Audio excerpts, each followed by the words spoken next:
In 1928, on the campaign promise of continuing prosperity and a chicken in every pot, Herbert Hoover accepted the Republican Party's nomination to run for president.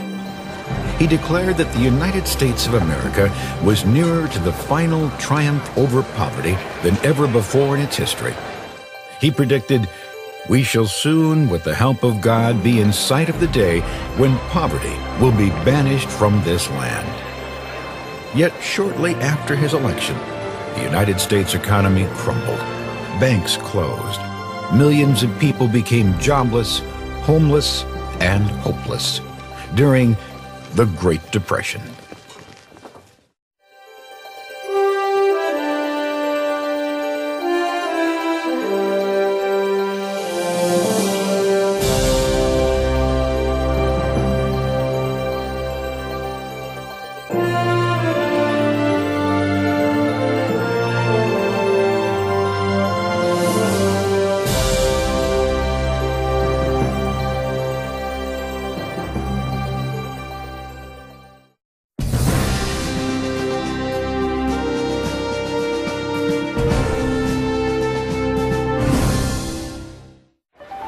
As the Roaring Twenties were drawing to an end, so too was an era of relative prosperity for many Americans.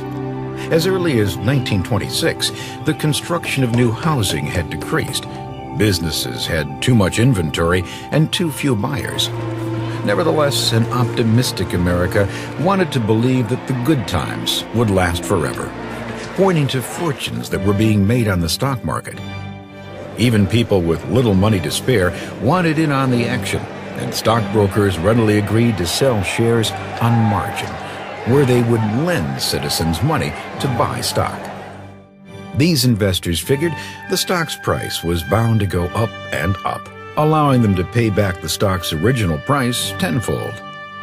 The constantly rising price of stocks cast a spell over the nation. Noon-hour traffic stood still as people eagerly awaited news of their improved finances. Even distinguished Yale University economist Irving Fisher made a bold speculation. The nation is marching along a permanently high plateau of prosperity. But the simple fact was that the price paid for many stocks was unduly out of proportion to the actual profitability of the companies who issued them, creating the illusion of increased value. On October 29, 1929, reality finally caught up with the stock market, and what went up came crashing back down. Panicked investors sold 16 million shares in a single day, many for just pennies a share. Millions of other stocks went unsold entirely on that afternoon, known as Black Tuesday. In just a matter of hours, the stock prices took such a nosedive that any gains made over the previous year vanished. The market's collapse was the most distressing downturn in the history of the New York Stock Exchange. So distressing, in fact, a number of investors committed suicide rather than face financial ruin. Black Tuesday may have signaled the start of the Great Depression, but the collapse of the stock market wasn't the only cause of the nation's financial woes. The federal government of the 1920s had supported big business with low interest rates and very little governmental regulation, especially over the stock market. In turn, many businesses borrowed more money to expand than they could ever afford to repay. High tariffs that had kept American business owners happy because they kept foreign-made products out of the U.S. unfortunately meant many European countries were unable and increasingly unwilling to buy American-made products. For instance, Germany was barely able to pay the World War I reparations she owed, and high tariffs like the Hawley-Smoot Tariff Act, passed by Congress in 1930, only made matters worse. The tariff's goal was to protect American farmers and manufacturers, but it backfired. America found itself unable to sell her farm goods and manufactured products abroad. World trade in turn faltered as foreign countries imposed severe tariffs of their own in retaliation. Many key industries were struggling even before Black Tuesday. Throughout the boom times of the Roaring '20s, agriculture had been in a tailspin. The textile, steel, automobile, and railroad industries were also beginning to feel the pinch. As the unemployment rate increased, most families bought even less. The gap between the handful of wealthy Americans and the rest of the population got even wider. Even though most Americans had not profited from the economic boom of the 1920s, they bought many exciting new products and services during this era of unrestricted credit, living well beyond their means. The banking industry, too, was hard hit. Some banks had invested heavily in the stock market and helplessly stood by as that money vaporized into thin air. As Americans began to realize the pitiful state of the troubled economy, many panicked and rushed to withdraw their savings from banks. Many banks simply couldn't instantly produce the cash demanded and instead shut their doors, leaving depositors with nothing. Bank failures wiped out nearly 9 million individual savings accounts. 659 banks were closed in 1929, and by 1933, 1/4 of America's banks had failed.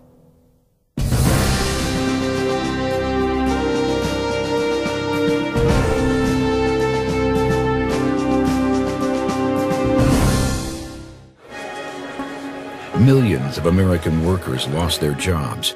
1 out of every 4 workers was jobless. Only a handful of wealthy investors profited from the collapse of the stock market, like President John F. Kennedy's father, Joseph P. Kennedy, or brilliant investor and presidential advisor Bernard Baruch, who became legendary as the man who sold out before the crash. Performer and humorist Will Rogers probably put it best.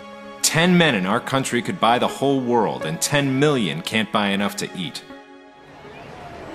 So the millions of less fortunate Americans faced a grim and uncertain future. Soup kitchens and bread lines became as commonplace as the flappers and speakeasies of the Roaring '20s. And Herbert Hoover's campaign promise of a chicken in every pot couldn't have been farther from the truth. America's towns and cities struggled in vain to help the thousands in need. The jobless became the homeless. Shanty towns, makeshift communities of shacks constructed from wooden crates, tar paper, and cardboard sprang up. Disillusioned citizens called them Hoovervilles after the president, and the newspapers they slipped under, Hoover blankets. Others left the city to ride the rails, looking for work. Too poor to purchase train tickets, they hitched rides on freight cars, hoping they wouldn't be caught, hoping they'd find a job. Approximately 2 million men became hobos, wandering the countryside looking for work. Between 1929 and 1932, roughly 400,000 farms were foreclosed when farmers couldn't pay their mortgages and banks repossessed the property. Thousands of farm families became migrant workers, following crop harvests to eke out a living. Then, to make matters even worse, drought, coupled with the overproduction of crops in the Great Plains, turned the area from Texas to Oklahoma into a dust bowl. In 1934, strong winds blew tons of dust from the plains all the way to the East Coast. Dust even coated New York City and settled on ships 500 miles out to sea in the Atlantic Ocean. Unemployment and poverty hurt everyone, especially children. Many left school to work and help their families survive, and many more went hungry and malnourished. Diet-related illnesses like rickets and scoliosis became all too common. Once again, President Hoover tried to reassure the nation by saying, "Recovery is just around the corner."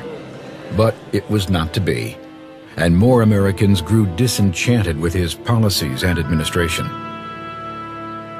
Secretary of the Treasury Andrew Mellon echoed the beliefs of most of Hoover's advisors, that the economy would recover on its own.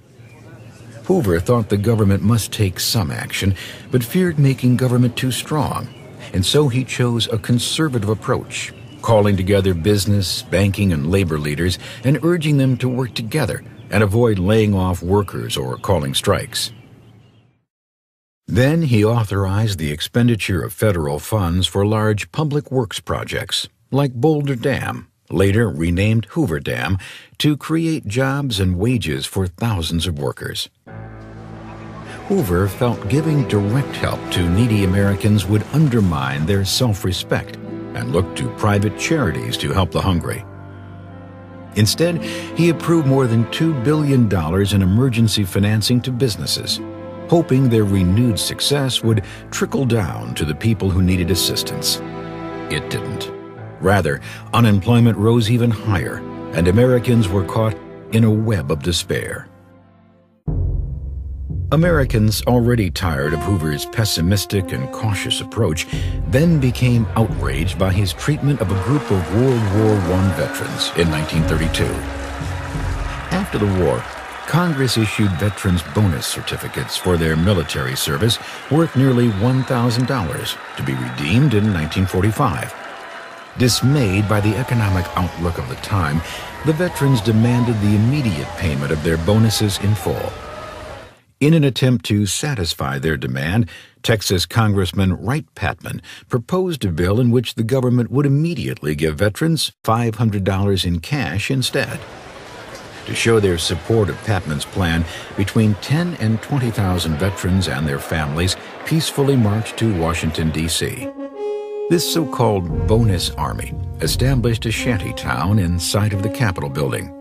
Hoover provided food and supplies for them, but when Congress vetoed the bill on June 17th, he asked the bonus army to leave. Most left, but approximately 2,000 stayed behind, hoping to meet with Hoover. Fearing a riot, Hoover ordered General Douglas MacArthur and the 12th Infantry Force to remove the veterans. Shocked Americans saw troops use bayonets and tear gas to force the vets to leave. In the melee, more than 1,000 people were gassed, an 8-year-old boy blinded, and an 11-month-old baby was killed. The shantytown burned to the ground.